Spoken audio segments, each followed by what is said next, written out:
Hey guys, Captain GX here for the guys for another deck profile. Is the seventh place, right? Seventh place, yes. Seventh place Dungeon World deck. It's a little weirder than you would expect, but bear with them. You can call it old school. It's old school. And also, you placed, you went against me in the last tournament, Yeah, and the you latest got that was top tournament, 8 too, right? Or was that fourth? That was top top 4? 8. That was top 8. That was top Yeah, 8. so you've consistently gotten top 8 with Yes, I this. have. Continue. Okay, so the name of the deck is Face Dungeon. It's a dead sentence. It's a dungeon and it goes for face. Shut the fuck up, Cole. Okay, so starting things off, it's the buddy and running a playset of drum. It's a very simple card. It's not hard to play. You cast it normally to the center because it gets Soul Guard and it has a chance to hit Penetrate. Sometimes you'll call it to the side depending on matchups, but that's up to the player. The next one is 3 Oster Kleins. Some people like to play 2, some people like to play 4, some people like to tick it at 1. I find 3 is a good number. Something's always going to be in your drop zone mid to late game. Whenever you draw into this card, you want to play it and get the gauge and draw. It's just nothing but pluses and consistency. That's that. I'm running 2 Bladewing Phoenix. Yes, it's at 1,000 defense. Yeah, you gotta pay a gauge. Yeah, it only swings for 5. But if they have an open center, this thing's gonna hit you for 4 with just 1 card. And sometimes it's just better to just go with this than Navarro. I mean, it's also a target for Oster Kleins, and it's also a target for Continue. So there's more than one reason to play this card. Next, we're playing 3 Tasuku.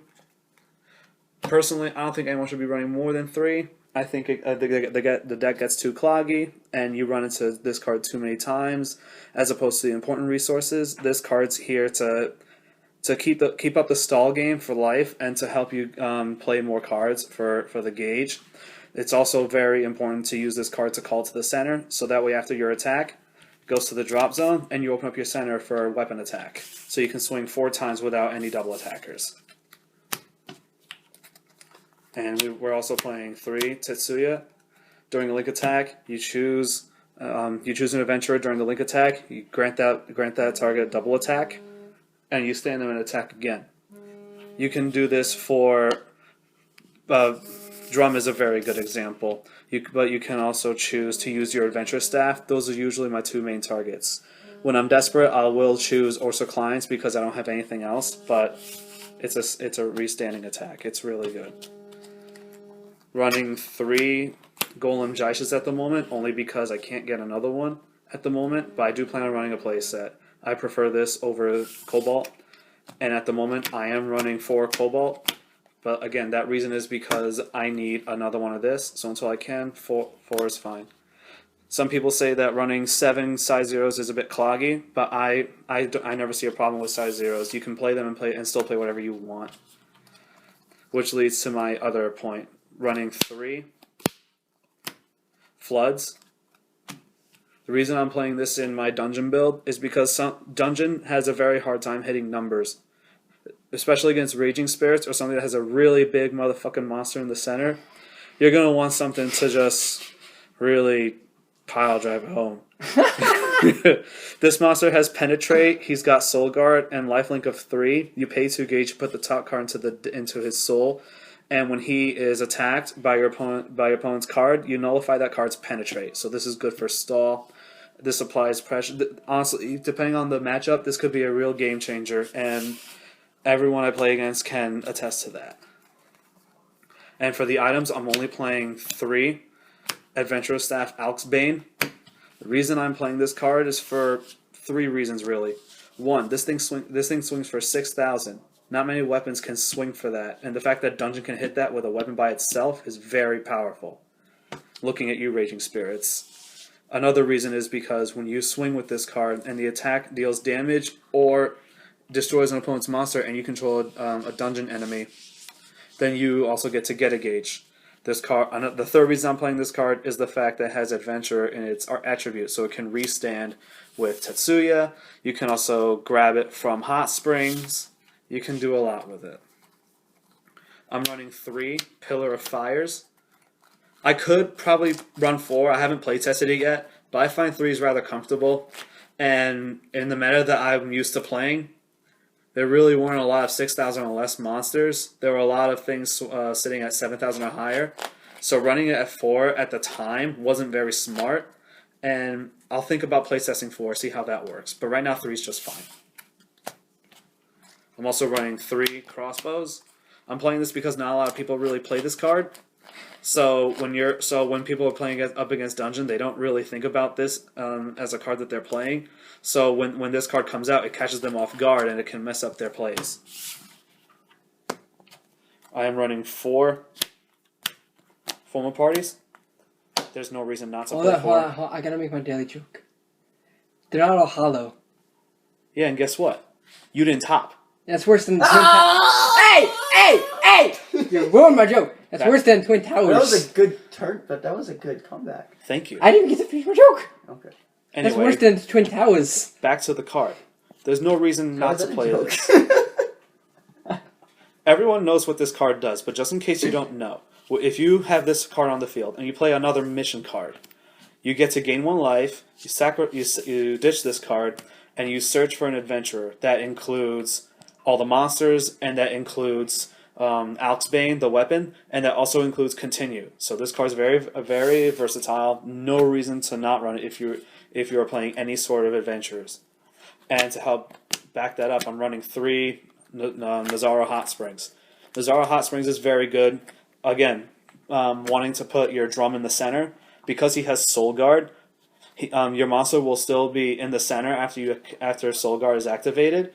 And when this card's on the field, after you activate Soul Guard, you grab any two adventurers from the drop zone into the hand. So that doesn't just include monsters, that also includes Alxbane, and that also includes Continue. So, mid to late game, this card's going to be very dangerous, and your opponent might just be forced to pass their turn if they want to. Now, on to the techie shit. We got 2 Dangerous Fuses. Dangerous Fuse you never see play anymore, but the reason I run this is, honestly, you could say it's like hit or miss, but the way how I see this card, you make this work whatever you're given with. So, the way how this card works, you look at the top 2 cards. Reveal 1, shuffle both cards, your opponent picks one at random. If they chose the one you showed them, then you draw both. But if he chooses the opposite, they both go to gauge. So if you draw into both of them, that's great. That's more hand. But if they both go to gauge, do what you can with what you have in your hand, because now you don't have to worry about gauge. And then we're running 2 continues. I think 2 is the perfect number. Although sometimes you do really want to wish you could top deck into it, but you also don't want to draw into this game first or second turn. Otherwise, you'll just end up gauging it. So it's just best to run it at 2. Running 2, Oracle of T'Pol. If you're at 5 or less life, you can dump your entire hand and draw 3. It's a great mid to late game hand refresh. That's basically all it is. And 4, Divine Protection of Salsana. And that's the entire main deck. Now we're going to go into the side deck. And the side deck is rather simple. Running 2, damage reducers. You can only cast this when your center is open, and you reduce damage by 3. Reason I'm not maining this is because drum's usually going to be in my center, so I'd rather just side it rather than main it. Otherwise, it could feel cloggy or it just doesn't work. I am running 2 El Quijotes. El Quixote is in the side because I really like his plus crit and penetrate ability, but not every matchup's going to have something in the center. Nowadays with the meta, a lot of decks have an open center, save for, let's say, Asmodai or Yamigeto. So I would rather keep him in the side until I run to something like that. And I'm also running 3 Rolling Stones. Let's say I do run to a deck that has something in the center. It's a good card. You can pay that card. You can pay 2 gauge, and you may cast this card. When you do, you remove all the soul of the monster that's in the center, and both monsters in this and in both player centers are gone. So, but even if you don't have a monster in the center, you can get rid of their center, and then you can go for face, hence face dungeon. This works so well against so many decks. It's really good, so underrated too. Yeah. And last but most certainly not least, I'm not going to say the entire name. So this is Meteor Rain. I'm running 3 of it. He sits at 10,000 attack, 3 crit, and 4 defense. So he hits 10,000. So he hits practically anything in the meta right now, save for a few cards like the 4 crit Legend World Size 3. Astrocuss? Yes, that's the card. Or What's the snake's name? 11.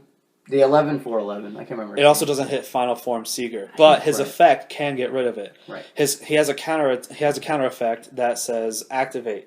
You may ditch 2 dungeon enemies from your hand to destroy a monster on the field. So it's removal if you can't get rid of something specific. And that's why I run it. And that's the sideboard, that's the entire deck. If you like what you see, you can like, favorite, and subscribe, and you can share the video with your friends so other people can see what they're up against, and hopefully this will inspire people to come up with different strategies. This deck placed 7th out of 26 players. 26 players at the NBC, yes. And practically every single build of Dungeon that was there was Dungeon Knights, and this pretty much blazed through all of them.